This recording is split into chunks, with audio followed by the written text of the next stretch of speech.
Magandang hapon pala. Magandang hapon sa inyong lahat. Ito, samahan niyo ako mag-update tayo sa ating backyard, pag-aalaga ng manok.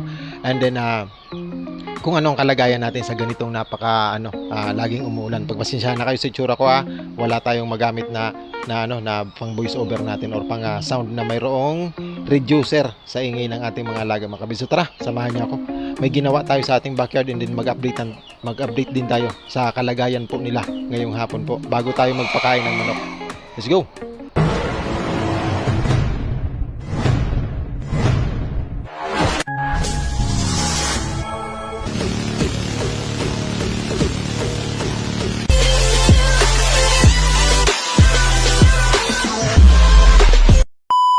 Magandang hapon sa inyong lahat. Ito, samahan nyo na naman ako sa paglalathala ng ating update sa ating mga alagang manok mga kabrid. So dahil mga manok ito, animals, mag-disclaimer tayo. Disclaimer, there were no animals that were harmed during the making of this video. This video is for viewing, breeding, and sharing purposes only mga kabrid. I was just trying to share my knowledge on how I raise my chickens and fowls in my small backyard mga kabrid. So ito na mga kabrid, ipakita ko sa inyo. Ito po yung nasa labas, yung inihain po natin sa labas na laging nakakording na kahit umuulan at palaging ulan, nasa labas lang siya. So by stages yung edad niya na 7 to 8 months mga kabrid, inano na natin siya, sinanin na natin siya kasi nakikita nating matibay ang ating alagang manok na to. So ito na siya ngayon mga kabrid. Pinasok ko na siya sa loob dahil 3 araw minsan 2 araw ang sunod-sunod na ulan. Syempre nag-aalala tayo sa ating mga alaga. So para hindi naman bumigay ang pangangatawan nila mga kabrid, pinasok muna natin siya. Pag okay na naman, ibalik na naman natin siya sa labas mga kabrid. So ayan ang atin pong Boston Black crosses po ito. Crosses breeding po ang gamit natin sa ganitong klaseng alagang manok mga kabrid. Boston Black po. Ito po ay kay Sir Jonathan mga kabrid. Ayan puti ang tinga, parang itim ang mata niya mga kabrid sa malayo kasi may eyebrow siya na itim. So Boston Black mga kabrid, ayan Tapos ito naman mga kabrid, pakita ko sa inyo ang ating magdadalawang taon na mga kabrid. Ilang putol na isang putol na tayo nito. Dalawang putol, ayan na siya Tornado hatch na napaka salbahe, manhitter siya, nanunuki. So doon siya sa labas, nilabas ko siya, tapos pinasok ko na naman siya ngayon mga kabrid. So mabilis siyang magpalit ng behavior niya, ang ugali niya mga kabrid. Pag medyo okay na naman siya, nakuha na naman niya yung territory nito, medyo naging komportable na naman siya dyan sa territory, magbabalik na naman niya ng pamamalaw. So kailangan na niyan gawin na natin ang last option natin, ang samahan siya ng babae mga kabrid, para mawala po yung kanyang ganun nga behavior na pagiging manhitter mga kabrid. So hindi natin susukuan ng mga ganyang klaseng alagang manok mga kabrid. So tornado hatch yan, ayan nilagyan natin yan inalisan natin yan ng pungos mga kabrid. Inalisan natin siya ng pungos dahil natatakpan yung kanang mata niya mga kabrid. So ayan siya yung ating pong tornado hatch mga kabrid. Blue legs po yan, tapos itim ang tahid mga kabrid na pakarit, paangat ang karit po niyan mga kabrid na siya yung pinakauna at pinakamatandang pasisiw natin sa pagbibreeding natin dito mula nang mapunta tayo dito sa lugar na ito mga kabrid. So tara, samahan niyo ako, ipakita ko sa inyo ang ginawa natin dahil yung mga saging mga kabrid, ayan ang daming saging na puno, mayroong 2 buwig na bunga, ayun may isa doon, ayun tapos mayroon din doon, may isa rin doon, ayun natatakpan ng mga kabrid ang backyard natin. Kaya ang ginawa ko po, pinaglalaglag ko po yung mga dahon, yung tumatakip na doon, hindi na tayo mapasok ng fresh air mga kabrid. Ayan, pinaglalaglag ko na po sila dyan. Ayan pinagbabawasan ko yan. Ayan, pinagbabawasan ko. Hindi ko madukot-dukot yung iba dyan kasi may mga wire ng kapitbahay natin. So syempre delikado, safety pa rin, kaya yung kaya lang nating abutin. So may mga tanim din, ayun binaba ko doon, nagbaba tayo ng puno, tinumba natin ang 2 puno dyan kasi makakaabala sa kapitbahay natin mga kabrid, dyan babagsak So ang ginawa ko, tinumba ko na siya diyon, tinatumba ko na yung 2 puno dyan inano ko na siya, tinumba ko na siya para tayo makapirwisyo ng kapitbahay natin pagdating ng panahon kasi palaki ng palaki yan. So tutumba pa naman yan kabrid, kailangan itumba yan pag bababa ng bunga. Ayun yung bunga ng puno natin, 2 buwig, pwede na yun mga kabrid, pero gusto ko pahinugin sila sa puno kasi para yan sa mga alaga nating manok mga kabrid. So panghalo natin sa mga pagkain nila. Tapos ito pa yung isa mga kabrid, Yung dito naman na nakakaabala dito, ang dami ng dahon, binaba ko na sila lahat dyan. Oh. Ayan, oh, pinagbababa ko na. Itamba ko lang yan dyan, kabrid, para ano, pag may oras, ibababa ko dun lahat sa kabila. So, ito, nagkuha ako ng video mga kabrid para bago ako magpakain ng manok natin mga kabrid. So, ano, ayan. Tara. Ayan. Wala na tayong ano. Ayan na yung mga pagkain natin, no. Tigko konti na lang sila. Pero, inaantay nga natin kabrid ang blazing natin. Ayan. Ito yung Enerton, Vortex, Corn Grits, Integra 3. Tapos yung ating Integra 2. Para dyan sa mga sisiyo natin, no. Yun, no. Ayun yung mga sisiyo natin. Dalawang brother na yan na sisiyo mga kabrid. Isang 6 na piraso tsaka isang 7 mga kabrid. So okay naman sila. Mula nung dumating tayo, wala nang nalagas mga kabrid. Nung nasa bakasyon tayo, may nalagas na 2. So ngayon wala na.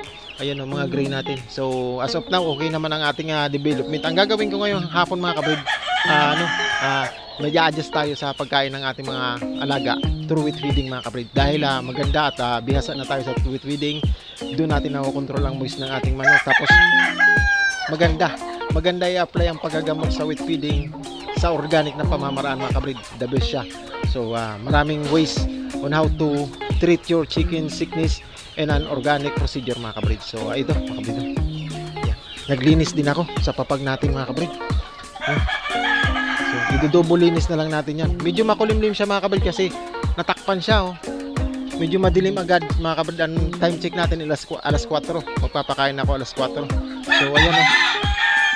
Malalaki na kabrid. Kailangan na natin itong ma-separate kabrid. Yan, oh.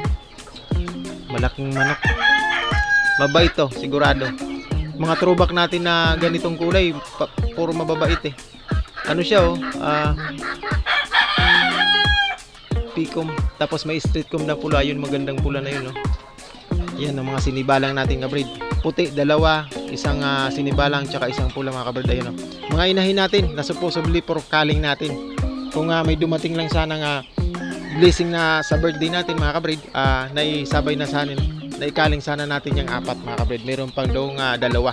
So for calling na yan kasi nagamit na natin yan sa pagbibreed. Ayan ang mga anak niya yan, no. Ayan yung mga anak nila. Ayan, dami niyang anak nila mga kabrid.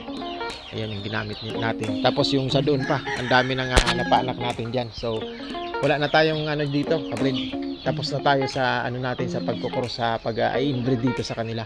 Ang balak natin sa susunod, pag tayo ay swertihin at makalugluwag po or makaayos-ayos tayo ng pa-out or pa-share sa ating mga manok, iaano natin siya, magko-crossbreed ulit tayo. So yan ang mga kabrid. Yan. Broadcock, pour out mga kabrid. Marami tayong pour out ngayon. So inaayos ko lang kasi nagpapalit sila ng balahibo, and then i-training natin siya sa maging mas malusog na kabrid dito. Ilalagay natin siya dito. Yung ipapa-exercise natin sa na laging makalakad-lakad sa labas. Tapos makukuha natin ang tamang tapos ready for out na natin siya para makarecover tayo sa pagpaparami. Siya ang gagamitin natin is yung pang-extend natin sa ating mga manok. Pag-aalaga ng manok, kailangan natin maituloy kasi lagi na tayong sapin-sapin mga kabrid. Kailangan natin ng kahit pa paano, kumbaga sa magazine para makasustain tayo sa pag-aalaga ng manok mga kabrid. So ayan. Yung ating bulik na ginamit nating last season, tagal nang magmulting, magpalit ng balahibo niya. Tapos yung 7 months old natin, Boston sweater mga kabrid. So kapatid yan ng bulik. Yung bulik natin, ayun, yung bulik natin. Si bulik natin. Mabait si bulik na. Pag crossbreed mga kabrid, mababait pag crossbreed. Pero pag inbreed mga kabrid, talagang pumupuro ang kanilang linya. Mas lalo silang nagiging matapang. Inaagahan ko ang pagpapakain. Hindi ko sila yung tipong sabik na sabik talaga para hindi mag-trigger yung pagiging man-hater nila. Isa yun sa mga factors. Pag masyado mong pinapalipasan ng pagkain ng manok mo, bitin na bitin sila, doon sila nagkakaroon ng attitude or behavior na ang iba, depende sa manok, depende sa experience, and depende po sa pagtingin mo. Para sa akin, isa yon sa nagtitrigger sa pagiging man-hater ng ating mga alaga pag sila ay laging nagugutuman. Yung tipong nabibitin, supposedly 4 PM ang pakain, nagiging 4:30 or 5 or up to that or ginagabihan. So tapos hindi mo siya nahahawakan mga kabrid dahil halimbawa ano sila, tapos ang paglulugong maraming factors na nagtitrigger sa pagiging manhitter mga kabrid. So ayan mga kabrid, ayan ang ating backyard. Dahil patuloy ang pag-ulan, ganito lang tayo, ganito lang. Tapos ito po yung lagayan ko ng katol kasi nilalagyan natin ng katol yung paggabi, nilalagyan natin, tapos may pailaw tayo. Ayan o, pag nag-checking tayo sa gabi, iniilawan natin sila. Tapos ganun lang, kailangan safety mga kabrid. From day 1 talagang ito. Meron tayong kaibigan na tumutulong sa atin, Sir Jonathan. Hindi naman lahat ng bagay lagi tayo maaasa o didepende sa kanya. Alam naman natin kusa naman siya nag-a-assist sa atin pag nakakaluwag yung tao na yun. So hindi natin inaabuso yung ganung bagay. Kung kaya, okay. Pag maluwag, happy ang mga alaga natin. Pero pag medyo kapos, sigurado akong mangangayayat ako bago ang mga alaga ko mga kabrid. Ganun ang sinasabi kong pag-aalaga mga kabrid. So ito na pinapakita ko sa inyo is update lang po sa hapon. So naway unawain nyo minsan ang mga pagkukulang namin bilang mga backyard breeder. Unawain nyo minsan na ang mga alaga namin hindi namin maibigay ang 100% na pag-aalaga, lalo na sa mga kording-kording. Pero pinipilit po namin ng mga backyard breeder. So itong sistema ko po is yung capability ko lang po, yung kakayanan ko lang po. Tapos pilit kong sinishare sa inyo mga kabrid dahil kahit papano may nakikita akong medyo okay na kahit tuloy-tuloy ang pag-uulan or may alanganin na kalagayan ng panahon, gaya niya makulimlim na naman, babagsak na naman, pinipilit nating ibigay sa ating mga alaga ang tamang pag-aalaga, multivitamins, tamang responde sa pangangailangan ng ating mga alaga mga kabrid. So ayan maraming salamat mga kabrid Hanggang dito na lang, makulimlim mga kabrid kasi babagsak na naman ang ulan na malakas. Sigurado hanggang umaga na naman to mga kabrid. So maraming salamat sa patuloy na pagsabay at panunood ninyo sa ating munting paglalathala ng pag-aalaga ng manok. Hopefully po mga kabrid, lagi po kayong nasa maayos na kalagayan.